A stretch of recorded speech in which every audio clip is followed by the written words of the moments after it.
Hello friends, આજે આપણે બનાવીશું રવાની વેજીટેબલ ઇડલી।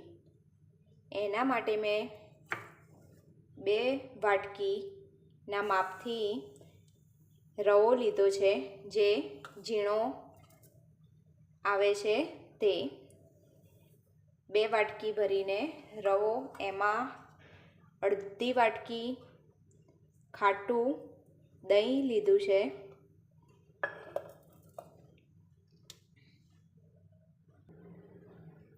સ્વાદ પ્રમાણે મીઠું એડ કરીશું।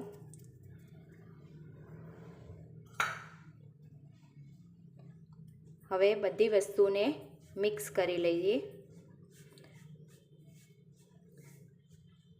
અને થોડું પાણી ઉમેરી અને સોફ્ટ બેટર તૈયાર કરી લઈએ।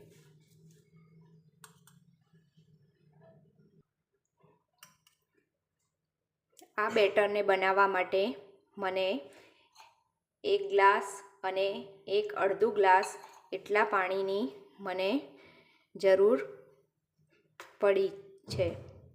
હવે એને આ રીતે ચેક કરી લઈએ તો એકદમ પરફેક્ટ ખીરું તૈયાર છે। એને 10 મિનિટ માટે રેસ્ટ આપી લઈએ। આજે આપણે ઇન્સ્ટન્ટ વેજીટેબલ રવા ઇડલી બનાવવાના છીએ, તો એના માટે મેં ગાજર, કેપ્સિકમ, ડુંગળી અને ધાણા લીધા છે। એને મેં બારીક આ રીતે ચોપ કરી લીધા છે।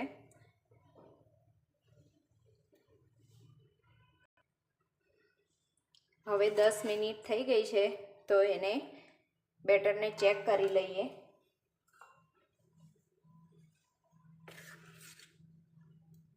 એકદમ સરસ બેટર આપણું રેડી તૈયાર થઈ ગયું છે। હવે એમાં જે આપણે ચોપ કરીને રાખ્યા હતા શાક, એને એડ કરી દઈશું। ગાજર, ડુંગળી, કેપ્સિકમ, ધાણા,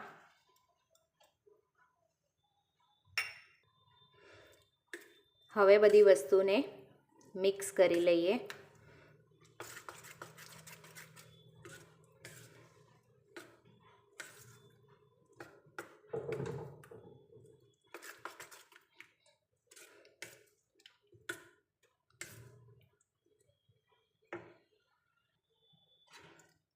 હવે જે પ્લેટમાં ઇડલી મૂકવાની છે એ પ્લેટને તેલથી ગ્રીસ કરી લઈએ। હવે એમાં 1/4 ઈનો અને એને એક્ટિવેટ કરવા માટે અડધા લીંબુનો રસ હવે એને મિક્સ કરી દઈશું।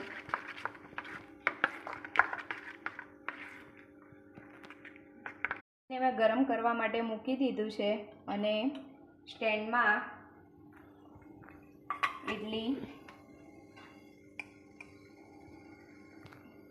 આ રીતે થોડું બેટર ઉમેરીને મૂકી દઈશું। હવે સ્ટેન્ડને કુકરમાં મૂકી દઈએ અને ઢાંકણ ઢાંકીને 15 મિનિટ માટે સ્ટીમ થવા દઈશું। હવે ખોલીને ચેક કરી લઈએ। ચપ્પાની મદદથી એકદમ ક્લીન બહાર આવે છે, એટલે આપણી ઇડલી તૈયાર થઈ ગઈ છે। હવે આ સ્ટેન્ડને 5 મિનિટ માટે ઠંડુ થવા દઈશું। 5 મિનિટ થઈ ગઈ છે। હવે ઇડલી ઠંડી થઈ ગઈ છે, તો હવે આને સ્ટેન્ડથી અલગ કરી લઈએ।